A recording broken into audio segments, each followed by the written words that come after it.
And once again, as is so often the case in the summer, we thank David Ornstein for giving us something to pod about. This is the Arsenal Vision post-match podcast. My name's Elliot Smith. You can block me on Twitter, Yankee Gunner. Look, we're never going to struggle to talk about Arsenal, especially with the season 12 days away. Can you believe it? 12 days. We will be playing Monaco at the Emirates Cup, probably some behind closed doors thing. Then we'll be playing Manchester City in the Community Shield, which is a huge trophy if we win it, meaningless friendly if we lose it. And then it is Forest at home a week later. It's coming. It's nearly here. There's still a lot to figure out. But David Ornstein, I was about to say David Ornstein, because David Ornstein has given us an Ornbaum on David Raya. We will be discussing that and more with Clive. You can find him on Twitter at ClivePFC. Hello, Clive. Hello. It is lovely to not just hear your voice, but see your face. I mean, if you're watching on YouTube, you can see Clive's face. If you're just listening, you don't have to see Clive's face. It's really depends on what you think of the faces in general. But I am seeing Clive's face, and it is lovely to see you after quite a bit of time away. Yeah, it's good to see you, and good to see you. Alive. knowing how you live on these trips, I'm just glad I can see you on the screen in one piece. So yeah. I tried to make some decent life choices, but it was I think 8 or 9 days away, which is a long time to be living out of a suitcase, living on the go. Great to see my kids, great to see my wife and all that stuff. Yeah, set that aside though. Nice to just sleep in my bed and rest and recuperate. Andrew and I were joking that we're going to live like monks for the next few weeks. I'm guessing that might last a couple of days. We'll see. Might make it through the afternoon. An old fashioned sounds nice right about now, and it's just gone 10:25 in the morning, but that's okay. Well, every Clive, picture I saw had a margarita at the bottom of it. And so I'm thinking, okay, them guys went for it a little bit, just quietly. Yeah, I'm like 40% margarita, 40% Negroni, and 20% human flesh and bones. Still, that's about it. But 100% Arsenal love, because it really was great. And while we missed you, there will always be a next trip that we will be on together. So that will be great. So David Ornstein has given us an unexpected top of the pod conversation to have, because according to David Ornstein, we are in for David Raya, goalkeeper from Brentford. The number being mooted for now is 40 million. He has just 1 year left on his contract. Brentford have signed keeper Flecken is his name. Those who want to get in touch and let me know the proper pronunciation can do so. But they have signed him from Freiburg. Bayern, who are in for Raya, have apparently backed off now with their interest moving to David De Gea. All I will say is we know once upon a time, David Raya was the goalkeeping target we were looking at first and foremost before we signed Aaron Ramsdale, Inaki Kana. Yeah, that's goalkeeping coach. Yep, goalkeeping coach. A player that he feels very strongly about. So there's a lot of angles to discuss this from. One of them, of course, is going to be what this means, if anything, for Aaron Ramsdale. We can get into that. Should mention also that there are rumors of a loan with a mandatory compulsory option to buy Turner with Forest. And it would probably make sense if Turner goes to Forest and then turns into a complete octopus against us on opening day. But let's hope that does not happen. So those are all of the details to cover to kind of get to the state of play we're in now. At a high level, what are your thoughts on Raya, and our interest there? Yeah, he's very good. He's very sharp, very modern, shall we say, air quotes. Very good with his feet. Spends a lot of his time out of the out of the box. I remember we were going through him before when Brentford were trying to come up, and he was doing quite well. I think the first time they tried to come up, they didn't make it, and he had I think they played Derby in the playoff final, and he got caught for a free kick from far out, and so I thought, oh, crikey, maybe I shouldn't have gone so heavy on him. But he is the modern goalkeeper, right? And has some fantastic season, and all the stats guys. I'm sure your community, Elliot, will like him because he comes up strong in the statistics on crosses, on saves, on post-shot XG, whatever it's called. So yeah, he's sharp, right? And he is very, very proactive, particularly on crosses and particularly on controlling his box, fast hands. So my thought is, obviously Spurs were going to go for him, and I sort of sighed, but the number was too big for Spurs. And they moved away. I can't remember what they went for now, but they moved away to keep about 17 million they paid for him. And I thought, okay, he's going to go to Bayern. 40 million is too much, Elliot, for a guy with 1 year in his contract. Brentford, unlike Brentford, have maybe taken away a little bit of leverage because they've got their number one. He's training with the squad, but he's not in the squad. And so Arsenal have an opportunity here to maybe do something, but the price has got to be right. There was a lot of uproar in the Arsenal world when we spent 25 to 30 million on Ramsdale behind Bert Leno, and people thought, what are we spending that money on the backup for? Well, the wiser people realised that Bert Leno wasn't quite as good as we thought, even though, again, statistically, he comes out quite well. But Ramsdale just signed a contract literally about 3 months ago. So why would we spend £40 million on somebody else to just keep him under pressure? I don't think that's feasible. So let's see how this story develops on the numbers wise, because I think there's opportunity there for us. Yeah, Spurs wound up with Vicario, I believe is his name. Thank you. From Italy. And look, there's a few things to unpack here. I mean, first of all, I don't know that I thought Leno was a liability particularly. He was a good keeper, good shot stopper. We saw an opportunity to upgrade him. I think David Raya was the primary option that we wanted. And at the time, that was not something we could do. And so we did the Ramsdale deal. And it's worked out brilliantly. Leno stayed that season and then left, right? He stayed and then he moved on. Just, make sure maybe, right? Make sure the Ramsdale thing works. You don't necessarily put all your eggs in that basket, but we bought Ramsdale. He started the season as our number one choice. And then Leno moved on. Can I come in there? Can I just to make sure we're historically correct? Because when Ramsdale was signed, he was signed with said, look, it may take you a year, but you're going to be our number one. And that's what we're looking to do. He did it in like 3 games because we lost the first 3 games. Oh, yeah. He came in the 4th game and it was done. Right? So, and I think that hunger shone in him when he first came in. And you're just fresh back from the US. You've watched the US games and preseason, you can't judge in preseason, but let me just say, keeping the hunger is important, shall we say, for every position, including the one that's just signed a contract. I'll say just in the ether, just in the conversations that are out there, Ramsdale's performances had kind of become a talking point. Just out in the tour and talking to people, and I'm not just saying just American fans either. Some of the people who were over, some of the journalists that were over, you just heard Ramsdale being discussed a bit. He obviously had a very uneven, let's say, performance at MetLife, and I thought he was a bit better at SoFi. He was, but there were still some issues there. And towards the tail end of last season, there were some issues that had cropped up. We know the interest in Raya was there prior to Ramsdale. As for the signing of a contract, I think you could say, look, you sign him into a new deal because we're going to spend this season with a genuine keeper contest. And if Raya wins it, you've protected the value of Ramsdale in the market if you want to move him, as opposed to not signing him to a new deal, having him be usurped over this season, and then you have no ability to get a big fee for him next season. Now, look, I've gone way, way, way down the road of what could happen. Ramsdale is still our number one, still highly regarded, still very good. I think there are some people that would point to Ramsdale as being one of the members of the starting 11 that could be upgraded. There are others that would say that is a nonsense idea, that he's excellent and only getting better. I think it is worth pointing out that he's also very young by keeper standards. So if you think he's pretty good now, he could be excellent later. If you think he's excellent now, he could be world-class later. But you don't go for Raya if you're 100% convinced of Ramsdale, in my view. That's just my view.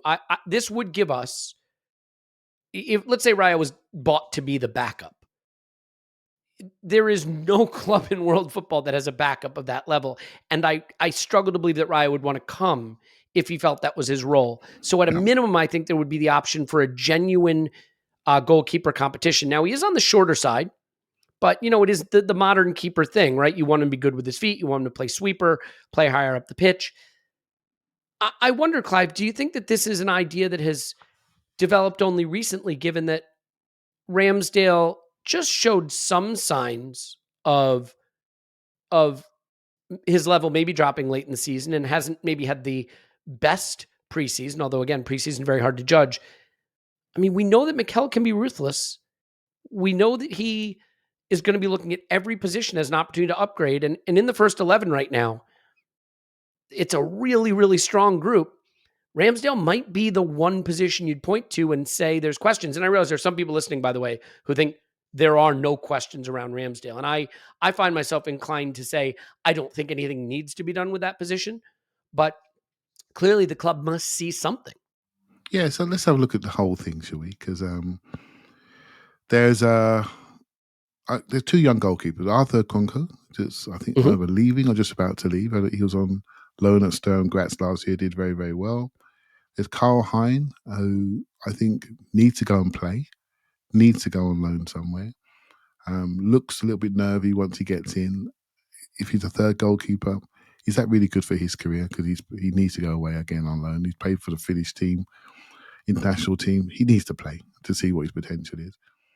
And so it was James actually that first put this thought into my mind in one of his videos, talking about maybe Arsenal could do with an experienced third goalkeeper to allow these young keepers to go out and play rather than sitting there. Have an experienced, third goalkeeper to really boost and maybe mentor Ramsdale in a slightly different way. Matt Turner's career, obviously in the US, they're wondering, is he playing enough? Because he's the main man for the US and he's doing very, very well. So it's important for him to play pre-World Cup. I think being at Arsenal, given that Arsenal are now quite internationally known in the US, I wonder how people feel about him being the second choice at Arsenal, but potentially with the Champions League coming on board, will he be playing even less games potentially? So Matt Turner has to think about this as well, his career. Though I'm one of those people that's okay with Matt Turner. I think the more he plays, the better he becomes, and I'm okay with Ramsdale. However, what I will say is Ramsdale's somebody that needs to be put under pressure. I think he's at his best when he's on his toes. He's admitted it himself. That's why he banters with crowds, to keep his concentration high. He banters with crowds so that they'll give him stick. He said, well, I can't let a goal in now. And that sharpens him up, right? So if you expect to see the best of Ramsdale in a pre-season friendly, you're not gonna. Honestly, you're just not gonna. That's not the way he's built. There are some players, and I say the same for Declan Rice, by the way. You're not gonna. The harder it is, the better they get. And that's just the way some players are built. You see them in tough games. In flat track bully games, you don't see them. And so other people step up and score three. Everyone thinks they're brilliant. Well, I'm not interested in those. I'm interested in the big games and what you do in those big moments. And Ramsdale, to be fair to him, apart from Southampton at home, in the big games, the big moments, he was there. He was there, making Spurs away, big saves that people just dismiss. A lot of our 3-2s and 4-2s. He was there. He was there making the big saves in all of those games. A few moments where you think, but big saves, And I do think he's a moments goalkeeper that gets himself up for big moments. Elliot, he seems like a very sensitive, strong personality. There's probably one goalkeeper that would affect him in a negative way coming in would be David Raya, because the relationship with the goalkeeping coach and the goalkeeper is very, very important. And if you know your goalkeeping coach absolutely loves the other goalkeeper, how does that make you feel? How does that make you feel? Because basically, Iñaki Kanya and David Raya go back. They go back a long way. That's his guy. Yeah. So if he was to come in, it's like at work when a new boss comes and he brings somebody else in from the old firm. You're there thinking, oh my God, that's his guy. I don't stand a chance here. And you might be doing a fantastic job, but it's in your mind that they have a relationship that you don't have. It goes back. You don't have it. And so that would worry me from a people side of things. From a goalkeeping side of things, they're both very good. Seriously, mate, they're both very good. There's not an issue there. So then it becomes the third leg to that chair is financials. At the moment, for me, they don't stack up. But that story's to be told. Let's just get the data out there to be clear. If you're into goalkeeping data, and I think that it falls into the category of not being the best at capturing the quality of the players. Aaron Ramsdale ranks not particularly highly on post-shot expected goals saved data, which is a lot of words for one data point, but essentially it's saying, here's what would have been expected to be scored from the places the shots were taken. Can I ask Here's a what you question let in. before you get stuck into these stats? Yeah. What's your feeling on the maturity of goalkeeping stats? I would say that there's a lot missing there. And I think there's a lot of things that make it difficult to know what the stats are capturing. For example, John Harrison does some excellent work evaluating goalkeepers. And one of the things that he's developed is a methodology for evaluating like 1v1 save. Yeah. And he has Ramsdale as one of the best in 1v1s. Yeah. Okay. So that, I think that's something to bear in mind. That goes to my big moments. That goes to my big moment scenario. In my mind, you remember things. Most of the things I remember, positive things, are the big one-on-ones. Maybe they'll pull away. The big stuff, the big moments. He does that quite well. Yeah. And I think that, like I said, Harrison rates him highly there. There are, more basic and generic stats like the ones I mentioned where he's not rated particularly highly. And this is 2 seasons in a row where he was kind of below average, not near the top in those stats. I think one of the features of Ramsdale's game that I was really impressed with when he first arrived was his distribution. It was actually a big question for me because he had launched the ball so much, right, in his earlier in his career because he'd been with clubs that didn't play back to front, and he came in, his distribution was good. If I'm honest, I think his distribution has been shakier, has not progressed the way I would hope necessarily. Yeah. He's made some errors playing out from the back. I think he sometimes, when the pressure gets ratcheted up, he goes long instead of sticking with his principles and playing short. We saw some of the distribution issues at MetLife. We saw him let in a goal he shouldn't at MetLife. That pitch was very bad, by the way, and obviously still very early in preseason. So I want to be cautious in overstating that. But when you add it all up and you look at Ramsdale, I don't see Ramsdale as someone holding us back from achieving our goals. But the goal is to build the strongest possible team imaginable. And I think the simple reality of Arsenal being interested in Raya, again, having wanted him from the beginning, or Raya, how are we going to say this? David Raya? David Raya, yep. Raya. Okay.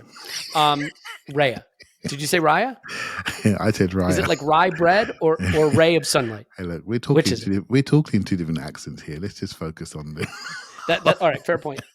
The Brentford guy. I think our interest in Brentford guy is a sign that there is at least a sense that it can be upgraded. Because the one thing I don't believe, Clive, you can't convince me that we're looking at this guy purely just to be 1 in 1 out with Turner as the backup to Ramsdale. Not at the money that's being mooted, not given that we were interested in him before Ramsdale was mooted when Spurs went for him. That's the thing. There isn't a number associated to Arsenal yet, is there? There isn't a number associated to Arsenal interest based on the fact that the goalkeeping dominoes are moving. With De Gea going to Bayern as potentially backup to Neuer, Bayern saving money for Harry Kane, no doubt. Why spend money when you can just get Kane in? So there's that scenario. Then obviously with Brentford having bought the goalkeeper, the potential exit strategy for Turner developing, then suddenly Arsenal are sitting there as a home to take on somebody on a decent wage that Brentford probably don't want to carry on their books because they're a very forward-thinking club. And so that number won't be 40. Why should it be? Do you see? Why should it be? I think if I was him, I would have gone to Spurs, but Brentford priced him out, right? So Spurs went another direction. So I think, let's see what happens. If it's 25, what would you say? I mean, me with my refrigerators analogy, right? Those people who have not been listening long enough to know this is that I think a refrigerator is one of those things in your house that you really want to have a nice one, but you have no use for a second one. And if you look at Ederson at City or Alisson at Liverpool, some of the really good keepers, even De Gea at United over the years, Lloris at Spurs, you can name these keepers that have been there a long time. They play all the games, and I don't think any of them have backups that you'd say are a one for one, like for like, swap in kind of quality. Liverpool without Alisson would be worse. City without Ederson would be worse. I think Matt Turner is a level of backup keeper that you'd be thrilled to have, frankly. I think the idea that you can sustain Ramsdale and Brentford keeper guy at the at the same time is questionable, because I look, I don't tend to get too much into the whole dressing room rapport, camaraderie kind of thing. But I do think it is important, and I think Arsenal have built something really special in terms of the way the pieces fit together from a camaraderie standpoint, from a team mentality standpoint. And Ramsdale is a big character in that team. I do wonder what would happen if suddenly he's fighting for his place and maybe doesn't keep his place, and he's not starting some big games, and does that slightly throw off the dynamic? Yeah, I'm with you there. There's lots of, we understand a little bit more about what a bad dressing room looks like, because we've had a few, and now we've got a really good one where the camaraderie is absolutely fantastic, and we can all see it. But so that does bother me. As I said earlier on, there's one goalkeeper that would unsettle him more than anybody else, and it's this guy. So from a football side of things, I just read a little stat here that Raya is number 1 in the Premier League for long passes. Now, again, watching pre-season, watching teams clamp onto us, watching teams be really aggressive, particularly Manchester United, and then watching the second game in it and watching how direct we were on occasions to get over the press, and I was loving it because I want that variation. Then suddenly you got a goalkeeper that's number 1 for long passes, potentially being signed. The game is going again. People are sick of being caught in build-up, and they're going direct again. But can I say something about that? Like, go ahead, this is the problem with Data, right? Is he number 1 in long passes because Ivan Toney is a fantastic target to hit? Point. These are the things that are difficult. The other thing is, what counts as a completed long pass? Because the other day, Ramsdale hit a beautiful ball up the pitch to Jesus. Mm-hmm. Jesus wins the 1v1. It falls to Trossard, and he scores a goal. Technically, the pass wasn't completed, so that's an incomplete long pass for Ramsdale, right? So this is the only problem, I think, with Data, especially with goalkeepers, is that it's hard to take other factors into account. Who you're hitting with that long ball makes a big difference. Another thing that I've always been convinced of is there are keepers that are great when they're active, but aren't great when they're not active. For example, Almunia was a good example of this. Manuel Almunia, in games where we were getting battered, was actually quite a good keeper. But in the games where he had to make the one save, or make the one play, he wasn't wired for that. There are some keepers that I just think need to be battered with shots, right? Need to be active, need to be making saves throughout the game. And it takes a very special mentality of a keeper to play like an Ederson, for example, where for long stretches of the game, you're standing 40 yards from your own goal, watching. Yeah, and Ramsdale does that pretty well. It's a very different style. Ramsdale does it pretty well. And so on the long passes thing, what I will say to you is that David Raya looks like an outfield player. He plays like an outfield player. And so the fact he's got good numbers, I mean, your great point about Ivan Toney, but mate, when you're seeing him strike the ball, it's proper stuff, right? So he looks very, very natural, and Ramsdale's very, very good. This kid is better, right? So Onana coming in for Manchester United, he's a natural outfield player, right? So I was just thinking that. Mm-hmm. So, and I'm sorry, that's the way they are. I think Ramsdale's excellent at many parts of the game, although I do think some of his near post, he leaves the big side of his goal sometimes, particularly when shots coming on our left back side. I think he dives the wrong way, and I think he some of his one-on-one stuff is a little bit strange from that side of the pitch. From the other side of the pitch, I think he's really, really good, strangely enough. And let's not talk about the penalties, but we're nitpicking here. I'm not a goalkeeping expert, so but yeah, I like the idea of these things, but I don't know every time if we need to do it. But the fact Arsenal are looking, and the big man David has said so, I think it's interesting. I think it's a goalkeeping department thing. Looking at that whole group of goalkeepers, it's the one position that I think, I wonder if we are thinking about it maturely enough. There's got to come a point at some time where you're just going to have 2 good goalkeepers. It's got to happen, right? The amount of games that are being played, the amount of mental pressure these players are under. It's whether we can deal with that. Is that good use of funds? I don't know. Doesn't feel quite right to me. But I wonder if our thinking needs to mature about what the goalkeeping position really constitutes. And it's just one position, and you got 3 or 4 goalkeepers at one position. It doesn't feel right. There needs to be something there. You wouldn't have a right back like that, you know. So you need to think about position differently. Is this the guy? I don't know, Elliot. 50-50, but he's good enough. And I think he'll look better in a more possession team. I think he'll have more touches. I think he'll look better in a team like Arsenal. He's definitely good enough, that's for sure. Yeah, just to put it in perspective, in the Premier League last season, David Raya tied for 3rd in post-shot expected goal plus or minus, meaning based on what would have been expected to be scored, he kept more out than would have been expected. Number 1 was Alisson. Number 2 was Bernd Leno. Number 3 and 4 were Kepa and Raya. And even though Kepa's had become a joke, he did have a hell of a season, just kind of a comeback season for him. Now, this is where goalkeepers are different, right? Because I've watched Kepa, and he's had a better season. But you know, if I said to you 40 million for Kepa or 40 million for David Raya, you'd go for David Raya, right? So Kepa's because we've seen Kepa. To be fair, a lot of that is because we've seen Kepa just be a complete joke of a keeper, which is worrying. You know, he has that on his resume. He still throws them in, mate. He's got short arms, mate, honestly.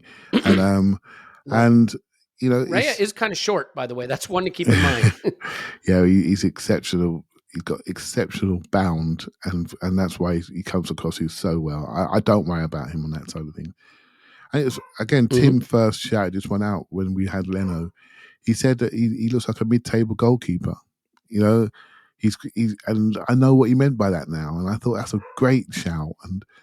And Leno does really, really well, but he never quite convinced us because of the relationship he didn't have with his back 4. I didn't feel a synergy of his back 4. I didn't feel those relationships. I didn't feel they're working as a unit. And Ramsdale's taken that to a new level. I think his personality is very important to our club. And my big fear with this is I don't want to dent his personality and make him smaller than what he is. That would really hurt us. And you can't protect people. You got to push people. We're talking elite sport here. But he's such a big person, and that I wouldn't want to put that at risk. But maybe that's me being a bit of a softie. Just by comparison, Aaron Ramsdale ranked 24th in post-shot expected save percentage in the Premier League. Obviously, there are not 24 starting keepers, so not a great sign. Raya had a better cross-stop percentage. He had a higher number of outside the penalty area defensive actions per 90. In other words, like more sweeper actions. Completed his long passes longer, but we've already covered that. Completed his long passes more regularly. Obviously, we covered that. I think, again, I don't want to make this all about the stats because I think there's so much more here than the stats. I think if you believe that a squad is mostly about talent, but somewhat about the alchemy of personalities, I think we have kind of completely hit the nail on the head with the alchemy of personalities side of it. And it would be a worry to me to mess with that. I mean, this is going to sound terrible. There's a part of me that almost wonders if you'd be better off moving Ramsdale rather than keeping him if he's not the starter. I wonder what that would do to the dynamic now. And I'm not saying that's what we should do. And by the way, I'm not saying we're going to get Raya, but I think if David Ornstein is, it's a mess for me with the pronunciations today, but if David Ornstein is reporting the interest, and we know that there was genuine interest before we went for Ramsdale, it certainly feels genuine. We can start to move on from this, but I'll just say this, Clive, or ask you this. When you look at the first 11, and I know we don't think in first 11s anymore, we think in terms of squad, but if you just think about the names that are probably going to get picked most commonly, I don't know where the weak link is. I guess if someone forced you to say you have to upgrade one of those positions, it might be keeper, right? I mean, and again, that's not to say that I would even do it, but it's a very, very good quote first 11 unquote. And if you had to make an upgrade somewhere, I guess that might be the spot you'd do it. I think there's no harm in competition. I look at it and, well, I could find other positions, Elliot. But what I will say is it's the club's job to look for opportunities. This could be a market opportunity which they will be silly not to have a look at, to upgrade the goalkeeping position as a whole. We naturally go to first 11s because that's what we do. We just select them straight away. And but the goalkeeping position as a whole at Arsenal has some question marks around it. Now, some people are not impressed with Matt Turner, not impressed with him. Some people are starting to question Aaron Ramsdale, as you alluded to, and particularly the data community. Our young keepers need to go and play. We don't have an experienced elder statesman in the group. So the goalkeeping position, the club is looking at it, and that's their job. Right? That is their job. And we're speculating about something that broke 2 hours ago, and we've got people at the door already. But I think it's the right thing to do. We think they should do it ahead of time. And if there's a market opportunity with a goalkeeper like David Raya with his data top of the charts, and he's got 1 year's contract to go, and his first move has fallen down, his second move has fallen down, and Arsenal said, "Oh, we might be interested in that. Can we take some crumbs off your table? Oh, by the way, we're not paying 40." That's what you should be doing, Elliot. Looking at market opportunities, not letting them walk past you. And that's the job of the recruitment guys at the club, and they've done a good job in the last few years. So fair play to them. Keep pushing, mate. Keep pushing. Forget our soft dressing room stuff. It's their job to keep pushing us to be the best they can possibly be. And that's what they're doing. Yeah. Well, I just look at it this way. I mean, if you look at Spurs, if you look at Chelsea, if you look at Arsenal, City, United, Newcastle, it's really been a one keeper league, basically. I mean, De Gea 38 starts, Ramsdale 38 starts, Raya 38 starts, Alisson 37 starts, Pickford 37 starts, Pope 37 starts, Bern Leno, Jose Sa, Ederson 36, 36, 35, Emi Martinez 35 starts, Lucas Fabianski 35 starts, Meslier 34 starts. You can go down the list this way. Ultimately, I do think you can get by with one elite keeper and a true backup. And because the Champions League is not the Europa League, I also think it's less likely that you're going to see a backup keeper take the European competition. So this is a really, really interesting one. And I feel so pulled in so many directions because on the one hand, keeper is not the place I'd be investing right now. If you said to me, we could make a £40 million buy, one more before the window closes, I'm looking at another forward before I'm looking to try to improve the keeper core. I would stick with Ramsdale and Turner and buy another forward. Now, it doesn't work that way. We might be able to buy Raya and another forward, which would be fine. We also have a lot of sales that have to happen. Mikel was very clear the squad is too big. It's not sustainable. Players have to go. So it may be a case of Turner is going to go. That gives us room to add a keeper. We might as well add the one we've always wanted and see what happens. This may not be a referendum on Ramsdale so much as it is, to your point, Clive, a market opportunity. Turner's going to go because he needs to play. And Raya is available. We can get him. And so they will share competitions a bit, and there'll be a genuine keeper competition. And that can be a great thing, to your point about Ramsdale needing to be pushed. We'll see. We'll see how that plays out. It would definitely be, I think, the clearest example. We'd have the best two keepers probably in world football in terms of 1A and 1B, which is what they would be because there wouldn't be a starter and a backup. How that shakes out in terms of the dressing room remains to be seen. Now, I guess that can lead us into the conversation, Clive, about where the rest of the squad is right now. And ultimately, all eyes for me, I think, are on the midfield and just how that's setting up right now. It's a really interesting cluster of midfielders that we have. And as we get close to the season, I don't know if I feel 100% sure of who should start and where when the season kicks off, other than Martin Odegaard. We've now had a chance to see a few different configurations of the midfield in a couple of intense preseason friendlies. Where do you stand right now on the state of the midfield and whether there's a clear view to how we are going to want to set up for that Forest game when the season kicks off? Oh, well, we've got a couple of games to go yet, which we'll on proper pitches and environments with the ball moving at the right speed, etc. And but I thought the two games were really interesting to watch, and how we experimented half on half to see what worked. In the second game, it looked a little bit more like us. Odegaard didn't have a great game, actually, in my opinion, but again, just like we did for the first game, he was a little bit slow coming back from pre-season, got a bit of a knock, and maybe was a little bit leggy. Still looked more like Martin Odegaard than not, but not quite himself. I do think there was so much interesting stuff going on with Havertz, with Partey in the second game. I quite liked how Thomas Partey played in that second game, particularly when we went 2-1 down. I thought he just took it. He just took it over and looked really, really good. And much to your point about the goalkeepers, looks like a player that's suddenly looking lively and urgent, taking quick free kicks. He's looking busy. A player that's now thinking, I have to work really hard to stay in this room, you know. And so I thought I was really sort of impressed with him. I liked how Havertz sort of did compared to the first game. I just liked how looks like he's trying to learn, you know, and his first touch is really, really good. He knows where his spots are in the box. There's still more to come, you know, there's still more ball dominance to come. But I thought he looked really interesting.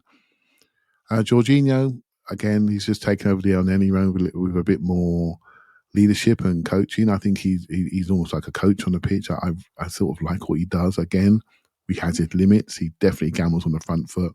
He definitely gambles in the tackle when his bypass is over. And so, yeah, I thought it's okay. I think we're seeing at it is a number of players competing. Before we even get to Vieira and Smith Rowe came on the second game for the first 50 minutes of that second half at SoFi. He looked really, really good. You know, really good, really bright, moving the ball. The way he interpreted his position was different to Havertz. Havertz started high and rolled in. Smith Rowe started a little bit deeper and carried forward. I thought that's really smart, whether it's coach instruction or player led. Really smart. You're now using your super strength. Havertz receiving high up is really good. And Smith Rowe's carrying is really good. And so don't play position the same as each other. Play where it works for you. You know, and I thought that was really good. So what we're seeing now is a set of players fighting, mate, to have a tracksuit on. Seriously, that's what we're talking about. We've got people fighting for a bench position. And that changes everything. And we can't sit here, we did here towards the end of last season, and basically pick the team every single game and then say, we want to beat Man City, the best team in the world. Then when competition rears its ugly head, say, oh, I'm not sure about that. You know, we need to embrace it, because if we want to beat them, we need everybody at it. You know, everybody at it. They cannot have a down day, and I've got to get with it as well. You know, we all want to win, don't we? We want to beat these guys.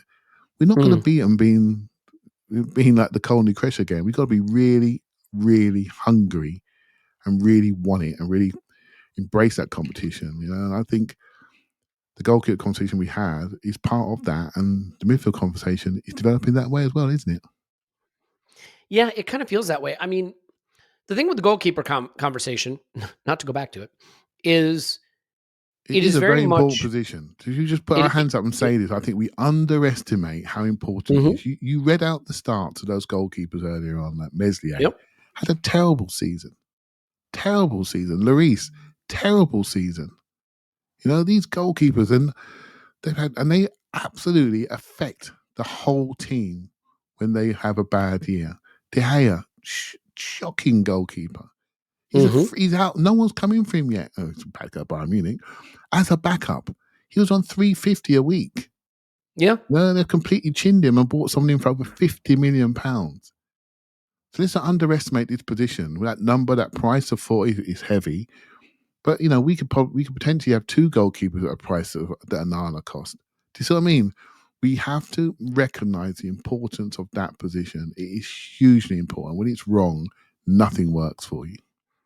Yeah. I mean, but the thing is, right, it's not about how it syncs up with the rest of the team in some respect. As long as the player can play the style you want, you pick the best one, and that's that. Midfield is a very different thing because you need the right combination of characteristics, a right combination of skills that complement one another and stitch together well. And this is the first time, really, I find us going into a season. Now, we're not done yet. There's a couple more preseason games. There's work still to be done, incomings and outgoings. I find myself thinking, I don't know who I would want Mikel to pick if Forest was tomorrow. If the Forest game's tomorrow, I'd be really struggling because I think you could make an argument for playing Trossard in the Havertz role. I think you could make an argument for playing Partey over Declan Rice. And when I say that, there are people that have really, really, I think, strong opinions that you cannot pay £105 million for a player and then not start that player day one. The fee only matters when you're trying to do the transfer. Once the transfer is done, the fee stops mattering. What's mattering is what's best for the team. If Thomas Partey was 24 and played like he had the last 2 seasons for us, he might be a £105 million player. That's how good he's been at times. Now, Thomas Partey's drawbacks have been availability and his form and the seasons, the last 2 seasons. And I think the Declan Rice acquisition is tied to that at some level. But right now he's there and he's very good. And I wonder, Clive, is there a world where you can ease Declan Rice in? Because I've said this before, and I know I'm repeating myself a bit, but changing Xhaka to Havertz and Partey to Rice day one is a lot of change. We have to do it with the Havertz one because we don't have Xhaka anymore, but we don't have to do it with the Partey one because we still have him, at least for the time being. So I don't think it's the end of the world if we want to opt for continuity early in the season. Do you? Yeah, I'm not overly concerned by this. I think when a player has a good game, we will select him in our 11s. When a player has a good half an hour, we're thinking he's back. Let's get him into the side. At this moment in time, the end of last season, Martinelli got a high ankle sprain, and he was later back to pre-season. He's a little bit behind. And Trossard now, to me, looks like the better player than Martinelli at this moment in time. So what? We know Martinelli. No, seriously. So what? What you don't want to be doing, you want to be selecting based on what someone's doing. And Trossard looks good at the moment, and Martinelli's a bit behind. It's just heading into August. We've crumbled in April the last 2 years. Let's not worry about August, shall we? August will take care of itself. The players that come back in good shape, invest in them. Rumours that Partey's come back in good shape. It looks like he has, doesn't it? It looks like he's worked over the summer. Last year, Granit Xhaka came back in unbelievable shape. Look what he did over the season. Smith Rowe's improving. Not there yet, but improving physically. Right? So Gabby Jesus in the last game looked excellent to me. Looked really, really good. I'd forgotten, I know it sounds crazy, but I'd forgotten that player, how influential he was, and he's winning on the first balls, he's holding the ball, turning around. Just brilliant. But there have been some really, really good interviews with Declan Rice. And there's one with Melissa Reddy on Sky. I'm sure most people have seen it. It's a 9-minuter on Sky. Find it if you haven't seen it. And he said, it's just a line that came out of it. He said, Mikel hasn't brought me just for my ability. He's brought me, I'm not sure he said just my ability. He hasn't brought me for my ability. But people check me on that. He's brought me for other things I can bring. And I thought, that is it. Because we want to raise the bar of this team to make it a winning team. And some of the things that we lack was our ability to recover from bad moments, our ability to recover from mistakes, our ability to ride out bad moments and change momentum, our ability to win games physically where we lacked physically. The players we've brought in literally fixed the problems we saw in the last third of the season. They are all transition monsters, off the ball runners. They do all the things that don't come in the sunny months of August.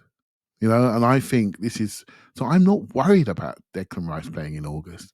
I tell you when I do want him though. I want him when we're going to Old Trafford away and it's windy and I want him there. And I don't want to be, I want him there for that moment And that's what really counts, because they're the points that we really need to win. And I want him when we go to City away. I want him for those big moments, and I think, the team will select itself based on the rhythm of the season where we're in at that particular moment in time. So I'm not concerned. As long as we have enough quality on that day and we're brave enough to select it, and let's not start talking about lack of depth, because I think we've got some at the moment.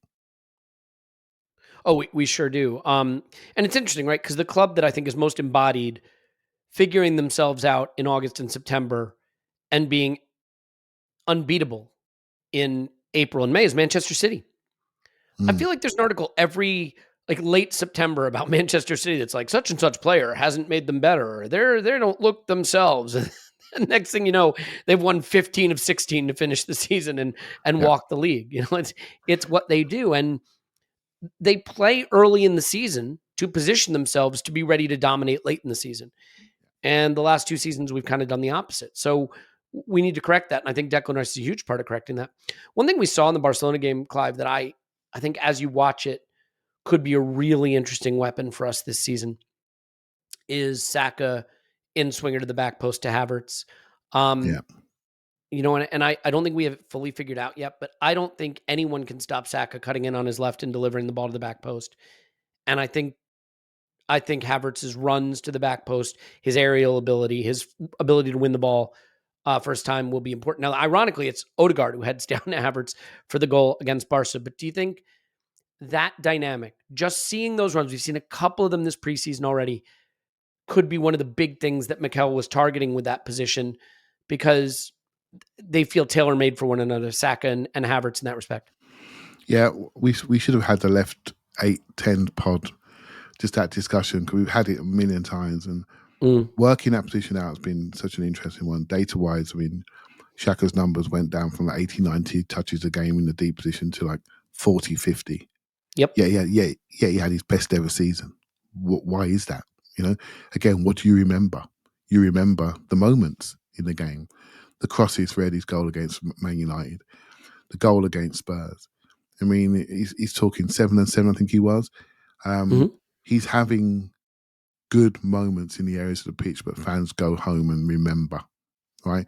All the tackles and the ugly stuff, we don't remember that until he's not on the pitch, and we're 2-0 down to Bournemouth. We think, where is he?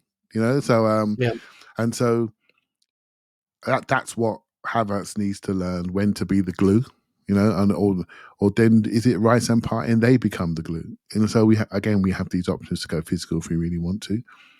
That position is an off the ball position, and Havertz is the off the ball player in the league. And we just went and bought him, and I never saw it. And to this day, I think to myself, I love to think I'm learning about the game, but there are just people just in a different place to you, and how people might think, well, Clive Havertz, he isn't that good. The rest of it, I'm thinking, I don't care, mate. The identification of that player and his superpowers and his strengths versus how we play, what we have on our right-hand side, how we play that position, how we make it a running position.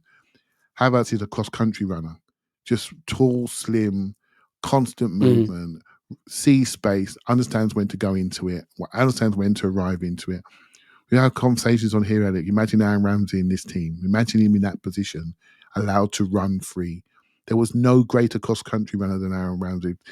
There are people saying if there's who would win a marathon in the club, it would be him. And we've got another one, but he's 6'3", 6'4". As a dimension to our game in that position.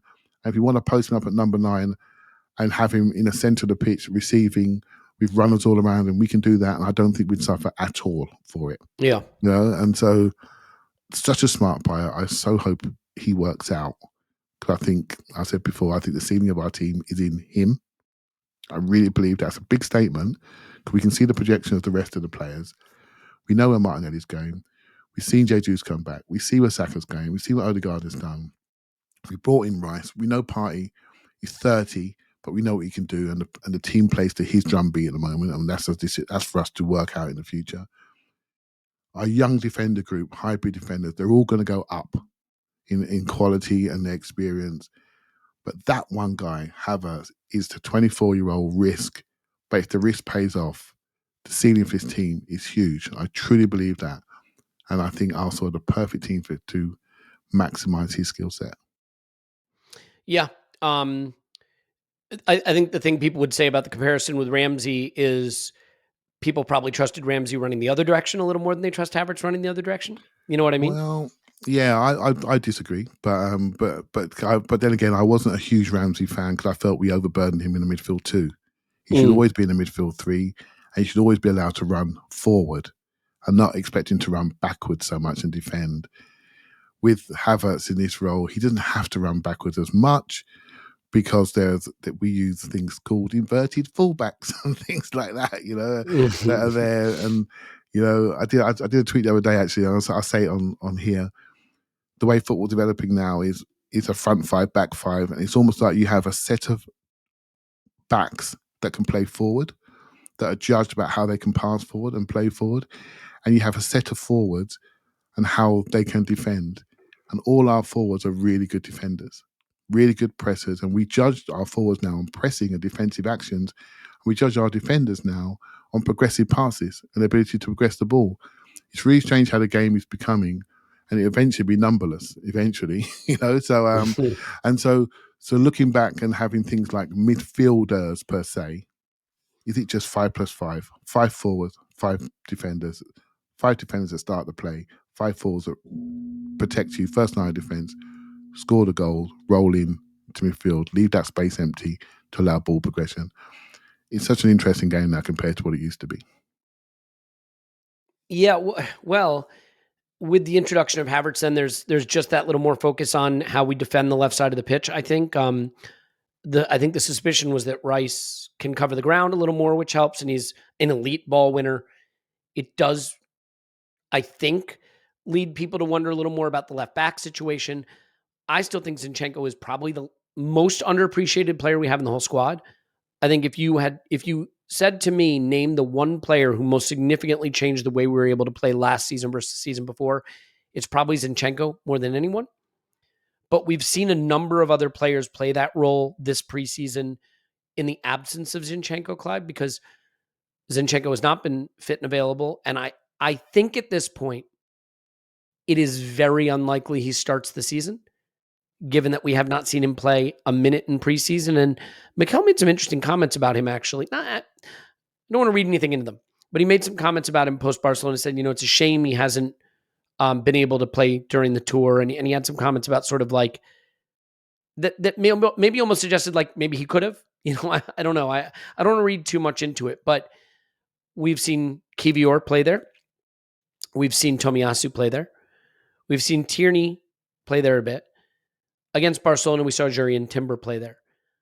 I thought of those 4, Timber's the one who impressed me the most.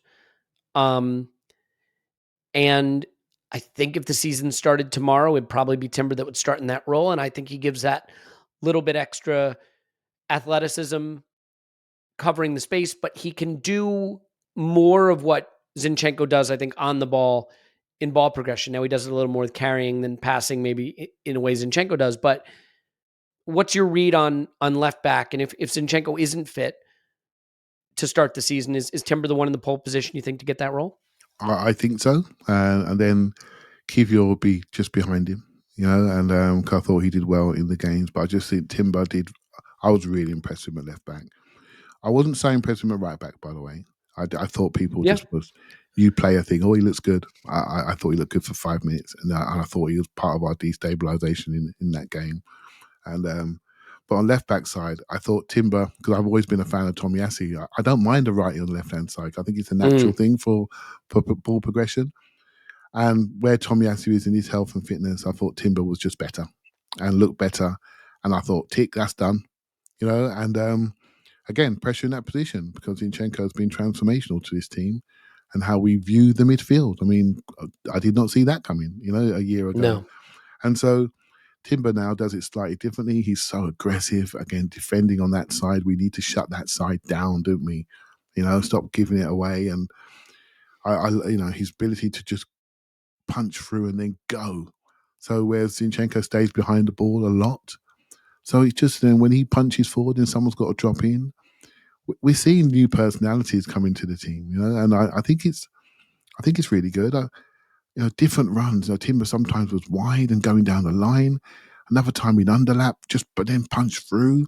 Then he'd sit for a while and just own the side. I thought he was excellent. He's such an interesting player, Elliot. It's like we saw it on the scouting team. I said it already. I've got deja vu. But literally any point on the pitch you gave him the ball, he looked all right there. And that is a very special talent. I'm not saying he looks special there, but he just made the right decisions. Whether he's receiving it back to goal, whether he's receiving it running forward, the ball just comes in and he just creates a moment. And I think he's such an interesting sign for 22-year-old. Brilliant signing. I think he's a great player, and he'll find ways to play a lot this season. One thing that I think is interesting, though, you've just said, if Zinchenko's not available, you think it'd be Timber there, and then maybe Kivior just behind. Well, if it's Zinchenko, if he's fit, Timber, if he's not, Kivior behind that, I think it's just an indication of why we need to find a home for Kieran Tierney. He's on about 120K a week.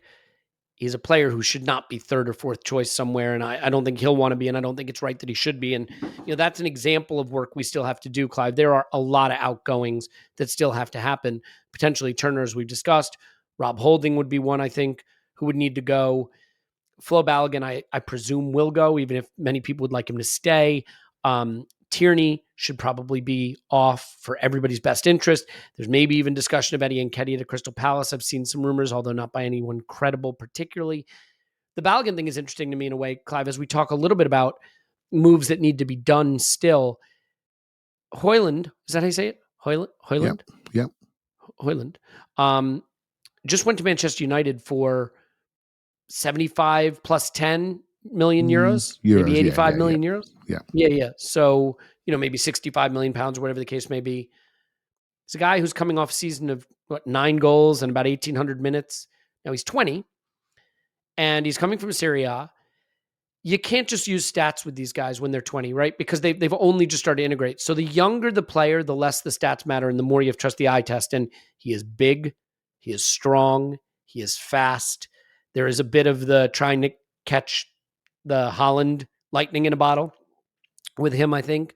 But when you look at what Flo Balogun did in Ligue 1 and you look at what Højlund has done, there will certainly be, I think, people that suggest that that's a bit of a market maker for Balogun. Do you have a sense of, where we should be looking in terms of outgoings with Balogun and Nketiah, and maybe if the Højlund fee has repercussions or bearings on what the market should be for our strikers?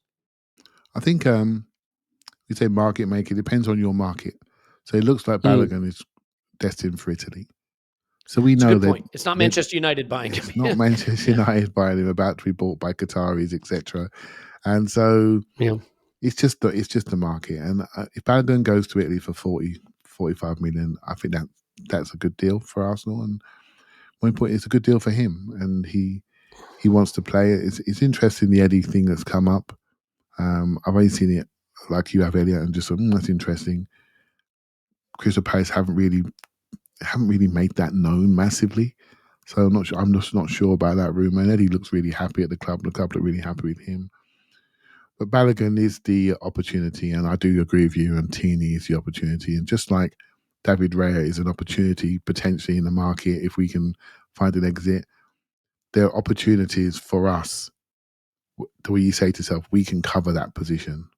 If we were to lose a Balogun, we'd probably be looking at maybe another forward, or do we just develop what we have? Because there were bright sparks from Smith Rowe and there were bright sparks from Vieira. Some people say that's not enough, Clive. We need to get somebody in. I think it can change very quickly with a couple of games. If people are allowed to develop, then you think, crikey, why did we do that? Why did Arsenal spend £72 million Nicola Pepe when there was a kid in the academy sitting there, right? And within 4 months, the kid looked better than our signing, and so you have to sometimes wait and let people develop into their position, because then you just don't throw money away, because the Pepe money with the wages, that's over £100 million gone, right? Written off. Yeah. So I'm open to development of those two players and see what Trossard is doing. He's amazing. So yeah, I think I'm not afraid to renew. I'm not afraid to sell, mate. Just sometimes you got to do it. You got to do it because you find different things. And the signs we made so far have really made me interested, really sparked my interest about where we could actually go. Yeah, I mean, you look at the squad right now, and Sambi obviously needs to go somewhere, and Pepe needs to go somewhere, and one of Eddie and Balogun, if not both, potentially need to go somewhere, and Tierney needs to go somewhere. And I mean, there's a lot of outgoings. Turner, as we've discussed, there's a lot of moves that still need to be made. I don't think we can really sign anyone without those outgoings. For example, we're not going to get Raya in if Turner doesn't move. Those are two that are linked together. I don't think we will get a forward if Balogun and Eddie are both there. I don't think Balogun will stay. There's a market for him and he wants to go. Pepe obviously is not going to stay. Do you think it's enough, Clive? I mean, I look at the options for the front three. And it's sort of a weird one because you have a cluster like Jesus, Martinelli, Saka, Trossard. He can play 8, he can play 9, he can play left wing. Havertz, he could play 9 if you had to use him there, right? But outside that group, then the next level is Nelson and Nketiah. And I saw some things from Nelson that are pretty exciting the tail end of last season. I don't want to give up on the player by any means, but I do think we're maybe one short. When you look at the quality of like Trossard, for example, as potentially a guy coming off the bench, that's serious quality that can help you in a number of positions. I feel like we're just one short probably of a right-sided option at that, because even if you like Nketiah and you say, Elliot, you're too low on Nketiah, fine. He's not a wide player for me. And even if you really like Reece Nelson, I think he was more effective off the left than the right. Jesus can play off the right, but do you want your backup right wing to be your starting number 9? Probably not. Clive, I don't know that we have the guy to backfill for Saka. Now, I'm not asking for a guy to be as good as Saka because that's not reasonable. But that feels like a position, and I think, is it Kudus that we've been linked with? There are other clubs that are in for him. Maybe that's the right move. But to me, one more forward, and preferably someone who's comfortable on the right, would be a priority, and certainly a priority over like another goalkeeper, for example. Yeah, and there are well-sourced Twitter accounts saying they've been speaking to Kudos for quite a while. He looks right, doesn't he? He looks the right type. Can play down the middle, can play off the right. Obviously, with a lefty, he can always play off the left. But yeah, I like how he receives the ball like an Arsenal player. I always look for how you receive the ball and how you turn and move, and can you accelerate away. And that's the thing for me. Take-ons, I always look for that first. And are you intelligent? Once you've taken it away from your man and you've got it safe side, can you pop it off, get it back? Have you got the intelligence, the speed of decisions that fit with the Arsenal players we have? And I look at Kudos and I think, yeah, you have that.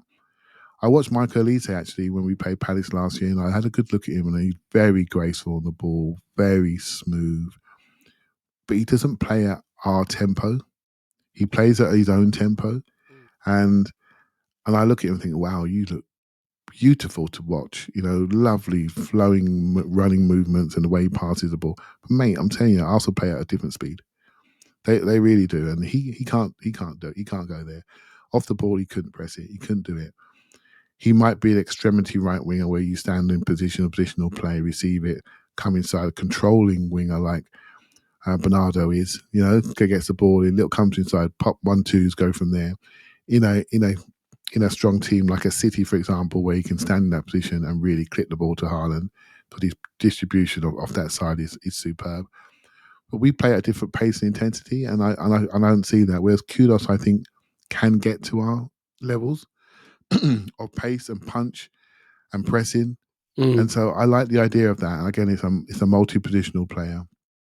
What that'll do for the rest of the group, I'm not sure. I've often had a feeling that Fabio Vieira could play out there and we just need to fix his position.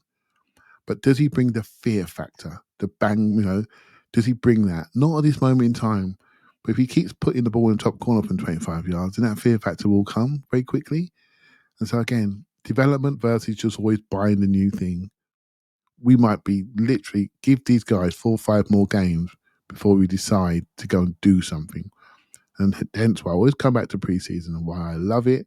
I think it's very important for players to position themselves in the squad or not, and position themselves in the hierarchy. because Timber, for example, jumped up the hierarchy, hasn't he, on the left back side of the pitch, just in one game. We can all see it. Yeah, that's a good point. And it can change. And I just want to give these next two games against Monaco and City, have a good look at them and see what combinations we play. Then we have this conversation in 2 weeks' time, and it may sound completely different. No, that's a really good point. It's weird because it feels like the preseason has been really quick. I can't explain why. And we're still trying to learn a lot about some of the new players and get players integrated. I think what's really interesting and does present an opportunity is we play Forest at home, first game of the season. Palace away, second game of the season. Fulham at home, third game of the season. And Manchester United at home, September 3rd, right after the window is closed. Ordinarily, I'm a big believer, get your business done early. Get your business done in time to be ready for the season. And to be fair, I think we've gotten our primary business done early. So kudos to the club on that. If we want to just be a little patient, to your point, Clive, and just give it time to bake a little before we make that decision of that last move we want to make, or last couple of moves, you don't want to jinx anything, but those 3 games, Forest at home, Palace away, Fulham at home, I certainly think the squad is strong enough to be fine for those games. Like if we can't win those games with the squad we currently have, we have a problem, right? Those are games we should be looking to win. So I think they can go right to the end of the window with getting a look at what they've got before deciding what they still need.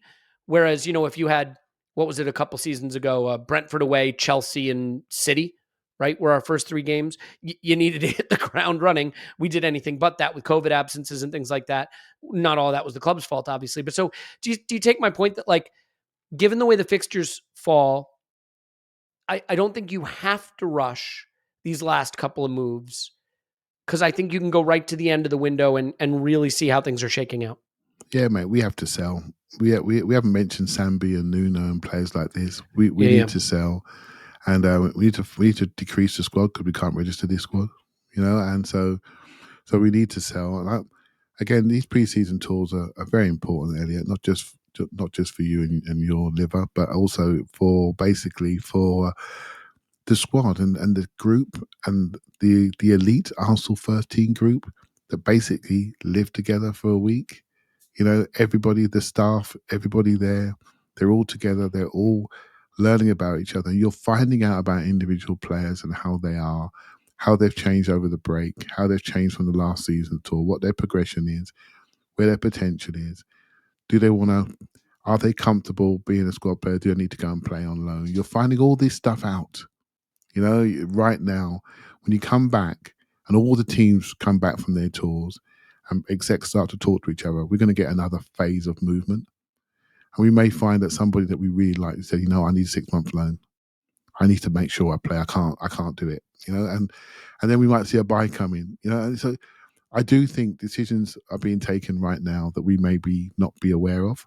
I mean, this morning I was not expecting that David Raya story to hit. So No. And so this is how things can change in a tweet real quick. And so I do think next 2 weeks, I keep saying it, this is such an important period for us to make sure that we trim the squad appropriately, maintain the unified dressing room. I think that's really key. But selling to open our minds up to buys is the next step. Yeah, you can't have like 4 or 5 players that you can't even register. First of all, if you want to sell them, you're in the worst possible position at that point. So some sales have to get done while there's still value there, and clubs can't really use the leverage of us needing to sell to get a better fee. But at some point we're going to be in that situation. What is really amazing, if you think about it though, we find ourselves in a position now where there's no single point of failure. If I look at our last 2 seasons and where they went wrong, there were a couple of key injuries at a couple of moments that really cost us the season. And the way we've built, we've strengthened and fortified ourselves in the places that I thought were really clear areas of potential weakness. God forbid you lost a Saliba or a Gabriel this season. If you had to use Ben White at center back and bring in a Timber, or if you had to use Tomiyasu at center back, I don't think anybody would be worried about that, or a Kiwi, or those are all players that I think look very usable now. I mean, if Thomas Partey stays, Partey and Declan Rice in that role, if Partey goes off the boil or is injured, well, no problem, mate. You get your £105 million signing that's got that position locked down. Trossard looks like he can play the Havertz role. Trossard looks like he can back up Jesus, but Havertz probably can as well. On the Martinelli side, again, Trossard kind of becomes that skeleton key. It is just that right-hand side of the pitch a little bit where you look at Odegaard. That's a player you probably can't replace, although Fabio Vieira would be the one in line to do it. And looks better from the right, we should say, than from the left, I think. Yep. And lovely to see him get a nice goal against Barcelona. And then it'd be Saka. The only guy right now that I think I would want to see starting for Saka if he was out is Gabriel Jesus. And that means you're changing your center forward, and that means you're moving everything around a little bit. So that would be the one area of the pitch, Clive, where right now I'd say there's still that vulnerability. But kudos to the club, because you really have a situation now where it looks very, very strong. By the way, I mentioned not necessarily having a backfill option for Odegaard, but maybe like a Jorginho steps into that role or something like that. I mean, that's a player that's going to have a role for us. Who knows? You've got so many options for Odegaard now. Havertz can play Odegaard position. Trossard can play Odegaard position.